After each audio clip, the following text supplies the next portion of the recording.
shot this in Dubai during the floods that happened in Dubai. So it's been a while now. Wow. But Gaurav's 3 flights got cancelled. It's my first film as the main lead in the US. Oh, wow. So I'm playing opposite Zachary Levi. As you rightly said, Liam Neeson is in the movie as well. All right, guys. One of my favorite people is back in the studio. Love chatting with her. And she's beautiful in and out. Wonderful person. And obviously, what can I say? Just look at her if you're watching us on video. For all of you who are listening to us, watching us, Elnaaz Norouzi is back. You remember she was here for La La Love, her single, and also for Havar Havar, and for Jamal Jamalu. Yeah. And here she is back, and I'm very proud to say that we're premiering this song. It's called My Stupid Heart on 94.3 Radio 1. And we're going to be banging it at least to begin with for 6 weeks. Give it high rotation because it reminds me of those soaring ballads of the early 2000s, very Rihanna-esque, which is such a compliment. But the important thing is that Elnaaz has made it her own. Welcome to the show. How are you? Hi, my darling. How are you? I'm so happy to be back. Thank you so much for having me. You are yourself beautiful in and out. Honestly, I love you. You're amazing. Thank you for always supporting me. Literally always. We need that. We indie artists need that in the music industry. I need it very much. So thank you. And I have to say, what I love about Elnaaz is she will reach out on her own. I mean, it's not as though she's not professional enough. She has her coterie, her entourage, PR managers, brand managers. You've got to if you're a professional in the business. But she will give it that personal touch. She will send out a message saying, this is my song. If you like it, can we do stuff? And like I said, I absolutely love the song. I'm going to start with the writing of it because it's so, I always feel that the music is one thing and the lyrics are one thing, right? Yeah. And when they both come together seamlessly is when a hit song is made. So talk to me first about the lyric writing and, sessions you had for that, how you wanted to make it your own. So what happened with the lyrics is basically I was in LA and I was put in touch with Billy Steinberg, who is a fantastic writer. He's written for Madonna and many Whitney Houston, all the big names. So I met with him and I was telling him that I'm doing music now and all of these things. And that's where he said, I have this song and I think it's going to be good. I think you should sing it. And then he showed me the song, he showed me the lyrics, and I was like, damn, this is so close to home because I have been through the things that are in those lyrics, right? And it's so relatable. There are so many people who've been through heartbreak, through breakups, through, we all have been, honestly, I feel like, at least 99% of the people. So I was like, this kind of makes sense because I'm also one of those hopeless romantics who always falls in love and always comes out with a broken heart. I was like, yeah, I'm doing the song. You and me both Cancerians. Yes, yes. I feel you. I completely feel you. And in essence, you can't expect the heart to be wise. Yeah. You can expect, your brains to acquire wisdom. But at the end of the day, the heart does what it does. Yeah. And the heart can be stupid at times because, it doesn't perhaps have the maturity, but it has the intuitiveness to just start feeling right away. So in a lot of ways, we love our heart because that gives us the ocean of love we have inside each one of us. But it also can be... Stupid. It cannot be. It is stupid. Yeah. Many a time. And the thing about this song is that one is the delivery of the lines and the other is the delivery of the chorus. And this is like one of those really soaring choruses where you have to really change your voice. You have to open your voice and just let it go. And my firm belief is no matter how much technology you use and auto-tune you use, the feels of it is only if you can authentically let your voice go. So talk to me about the recording process. Talk to me about how you got into that booth and did your thing. Yeah, that was tough. I must say My Stupid Heart was quite tough because, again, I'm an actor, right? So I'm new to singing. I love singing. I'm really working hard on it with my vocal training and everything. But then there are some songs which are hard for me, right? And My Stupid Heart was one of those songs where I was like, oh my God, I have to push myself. I have to, like, get out of my comfort zone. Because as you rightly said, it's got those parts where you're like, I have to go really hard on this, I have to like really open my voice and be loud and like feel it also, right?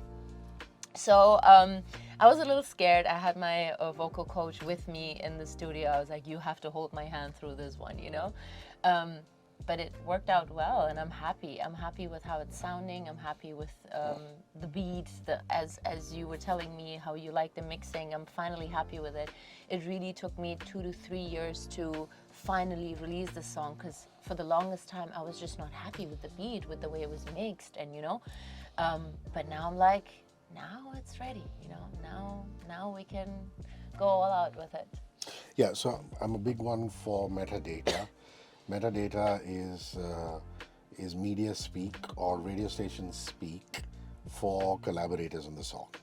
So Elnaaz was kind enough to send it to me. So singer, the lovely Elnaaz Norouzi, composer Billy Steinberg, who she just talked about, who has had an incredible body of work in the US, Josh Alexander and Jason Evigan, and lyrics again by Billy Steinberg, Josh Alexander and Jason Evigan. It's an independent release, guys, so it's very important that you not only listen to it, but also share it from streaming services to your friends and family. Yes. Share it on your social media, or listen to the radio and just record it and Shazam it and send it to your friends. That'll really help, because independent artists don't have the machinery of big record labels to put them on big hoardings and things like that. So it's got a lot to do with support from you guys. And the production mix and master is by Al Tamar and Prasanna Suresh. So let's come to that. I mean, Al is somebody you've worked with before. Yeah. And you have a great working relationship. He understands where you come from. So talk about then finally going to him. Yeah, so as I said, it was I had a couple of people working on this beat, and I was just like, nah, it's not what I like, And after doing those 2 songs with Al, I was like, let me just ask Al, Al, what can we do with this? Can you help me make the song what I want it to be? And he was like, okay, send it over, let me see. And he helped me finally get it to a place where I was like, okay, I like this, and I'm ready to release this finally. And then with Prasanna also, he did the last few touches that really I was like, that's it, now it's ready. So because Al is in the US and it gets hard, but then when he sent me that product, I was like, I need those little finishing touches, a little sound here, a little sound there. Prasanna was great with that. Actually, Juban Nautyal, he introduced me to Prasanna because he makes a lot of songs for him. And Juban Nautyal is the playback singer, the Bollywood playback singer. Lovely boy, he's from the hills. And I always say that his voice reminds me of, like in Hindi they say, Vadiyon se goonjti hui awaaz. It's almost as though his voice echoes through the hills. Yes. Oh my God, his voice does, honestly. And we were sitting together and doing the final little bits, what I wanted to make it perfect in my mind. And then I was like, that's it. We're releasing this version. It's also, the 2 lives that you lead. One is the acting, which is you're on film sets, which are busy as hell. I know that you're the kind of person who won't spend too much time in the makeup vanity van. You'd like to be out there. But song production is such an intimate thing. I mean, you're closeted in a studio for hours and hours. It's what musicians call the hang. You're hanging with people. Yeah. And you're bringing the artist in you out. Yeah. It's a wrong question to ask you which you enjoy more, because you enjoy both. But talk to me how different that feeling is and how that speaks to another artist side of yours. A very interesting question. I love that you're asking me this question, because it truly is so different. Because on the set you're always so decked up, hair and makeup, and but when I come into the studio, I can come in literally in my pajamas, feel super comfortable, sit there, vibe with whoever I'm working, and just sit there for hours and just go over it. It's 2 different worlds, and I love them both. Sometimes I get so tired of constantly looking good and constantly being in hair and makeup and always, sitting straight and whatever. And when I'm in the studio, I just lay down like on that couch, and I'm like, yeah, but this, and how would that sound? And you're just yourself, because you can be yourself. You don't. I go without hair and makeup. I just go in my most comfortable clothes and just enjoy the time making music. It's so different, and I'm so glad that I have that part in my life now, because I feel like that was really missing, you know. And I've started loving making music. Before I was so scared because it was so new to me, and now I'm like, oh my God, I gotta start working on a new song. We should go into the studio. Let's, you know. And it's so much fun. Yeah. You know, you just got to keep at it because something's got to give. I was at this festival last year in Bengaluru called Bandland. And, you know, the lead vocalist of this band called the Goo Goo Dolls, they had a massive hit called Iris, you know, sometime in the early 2000s, which is on a Nick Cage Meg Ryan movie. And he was like, you know, till my 5th album, and each album was 7, 8 songs. I didn't have a hit song, but I just kept at it because I loved the process so much. So chances are, if you love the process so much, you're not going to be so dependent on, I mean, you'd love the song to be a hit, anything to be a hit, but you will keep coming back to it because you love the process. Yeah. And these days, I love the fact that, you know, one is you get a musician in studio to play the sarangi or the sarod, the guitar, electric guitar, the drums, or the keyboards, but you also have the softwares where you can insert sounds. Yeah. Make it sound, you know, better. Yeah. And, There are so many ways to make great music. and I'm sure you nowadays. sat with Prasanna and said, you know, can we tweak this a bit? Can we put this sound here, there? Yes, exactly. That's exactly what we did. I honestly had Jubin's help also, because obviously his understanding of music is so much better and more than mine.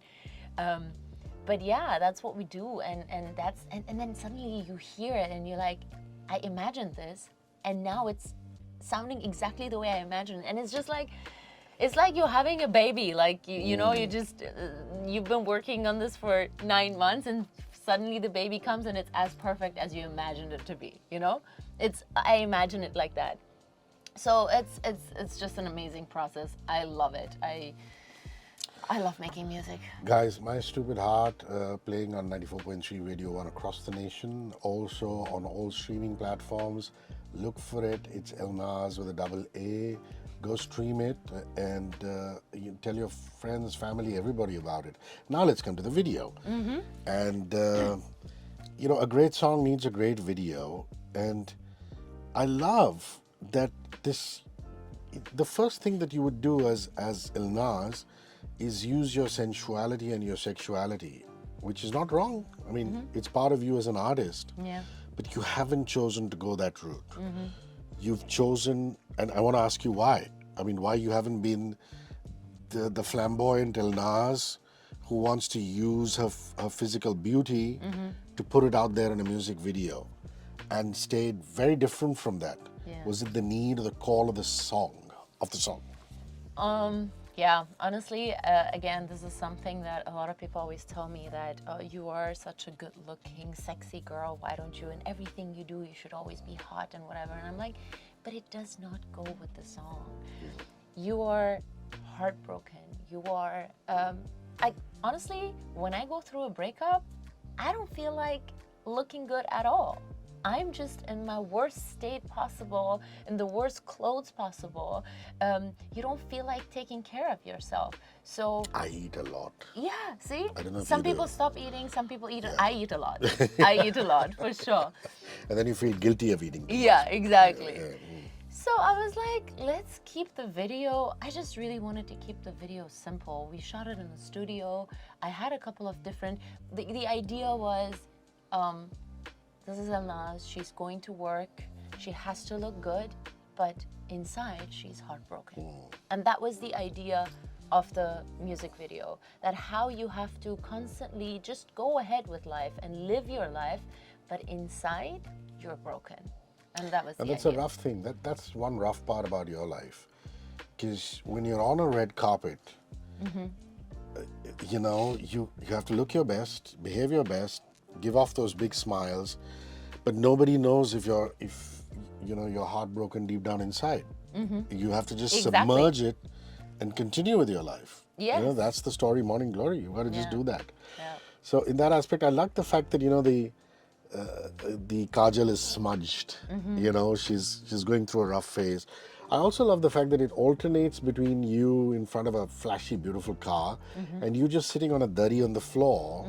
And I did notice that there are some good old vinyl records strewn there. One of them is a John Lennon record with John Lennon's face on it.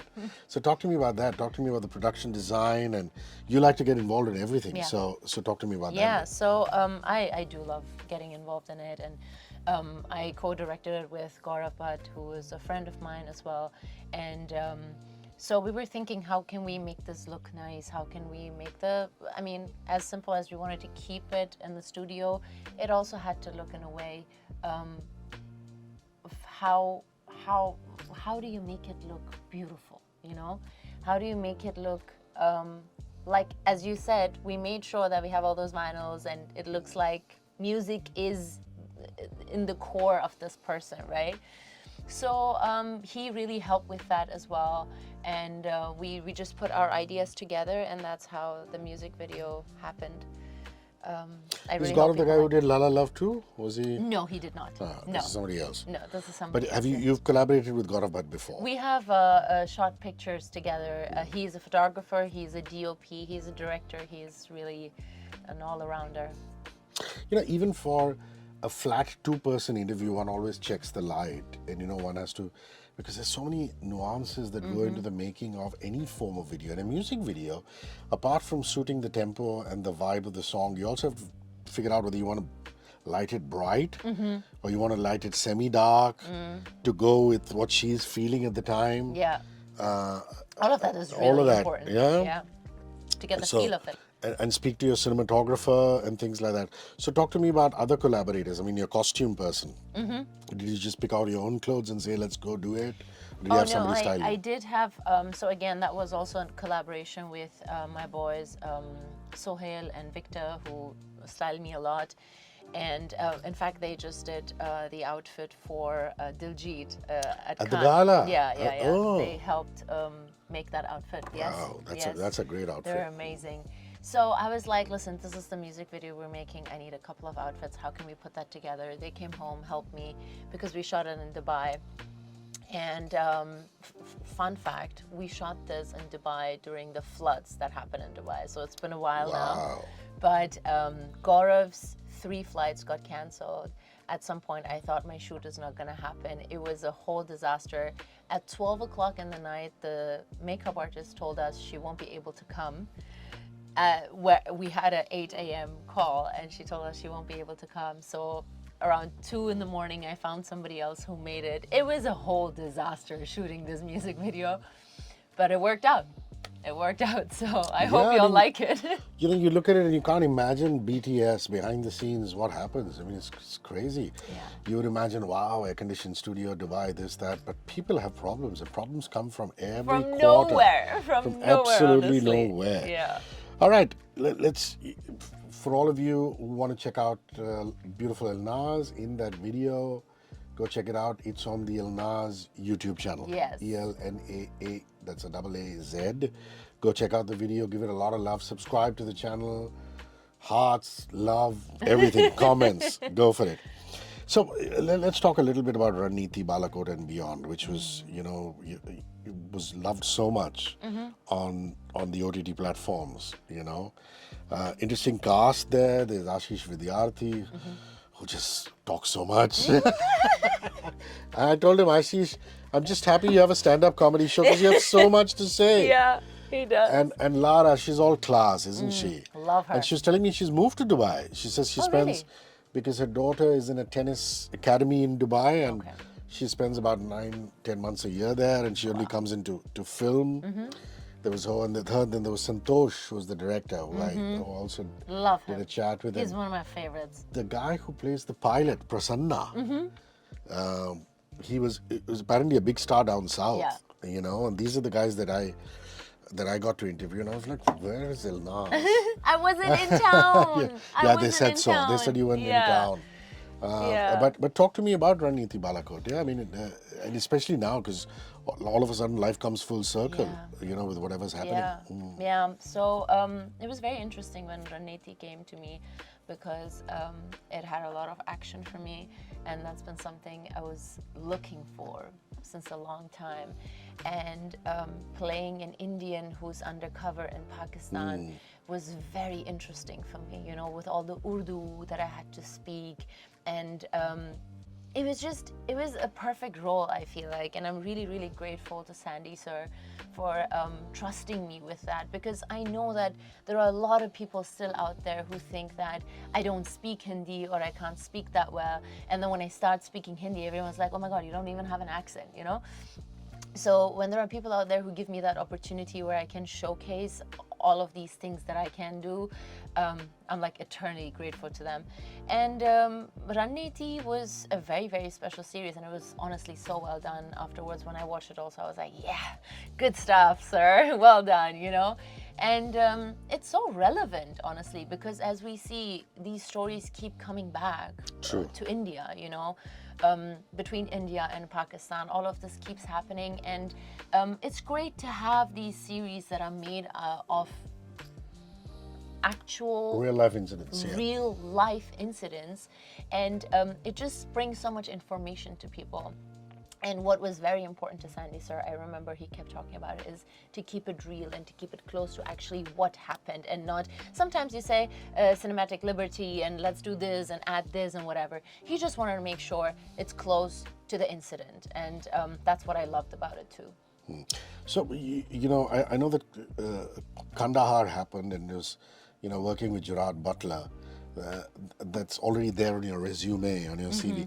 There's another movie that you signed with Liam Neeson in it. I mean, have you started filming? Is it over? I don't know. It's done. It's finished. So where can one watch it? Is it on a streaming platform somewhere? No, that's going to come in the beginning of next year in cinemas. Oh, that's lovely. Yes. We hope to have you back very quickly to talk Yes, about of that. That'll be course. wonderful.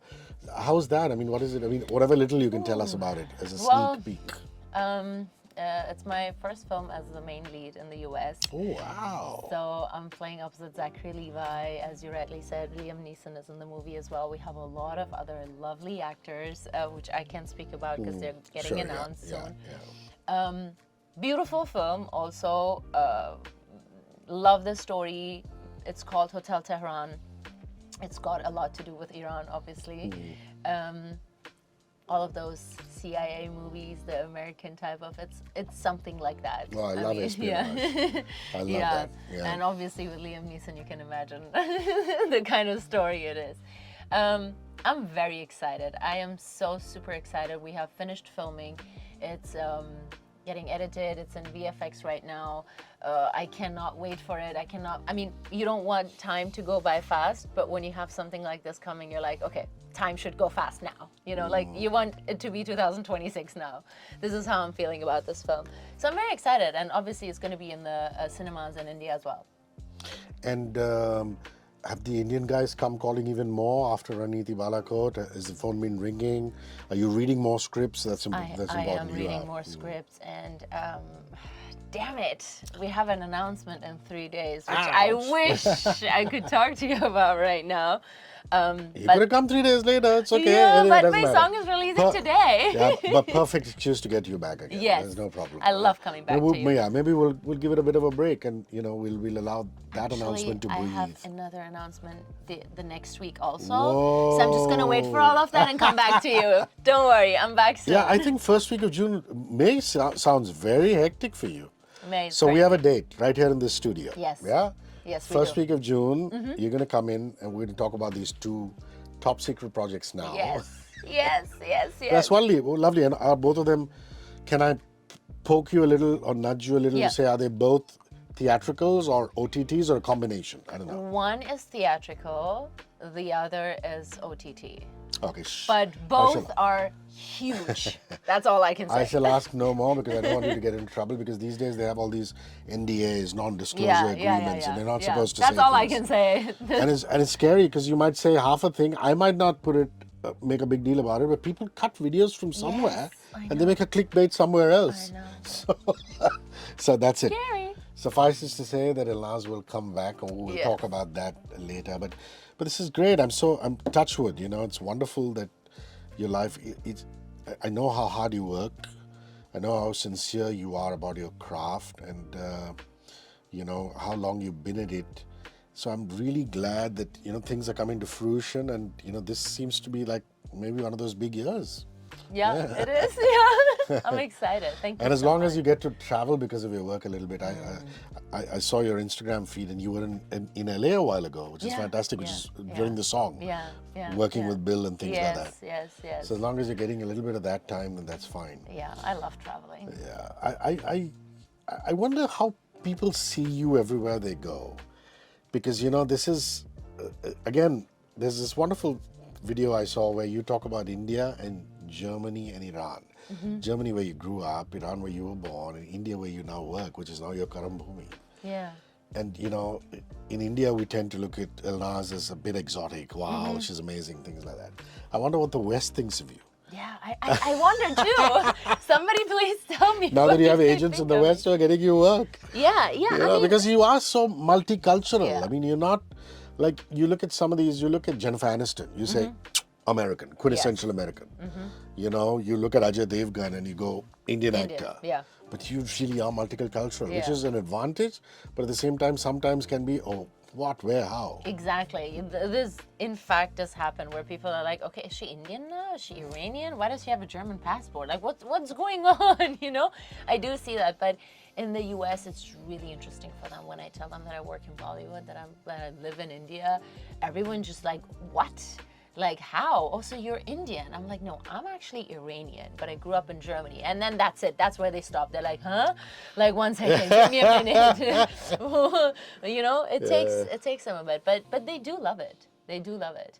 And when I audition in the US, sometimes I audition for Indian roles, sometimes I audition for Iranian roles, sometimes I just audition for a girl who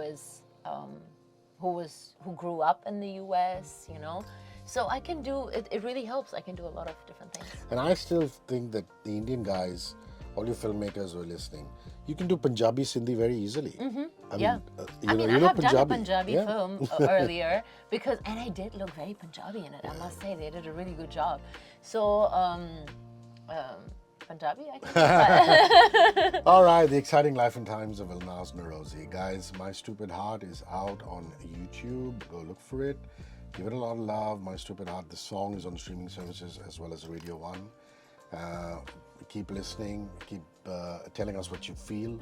And till next time, big love. Yes, Yeah. thank you so much. Thank you for rolling by. Yes. 94.3 Radio 1.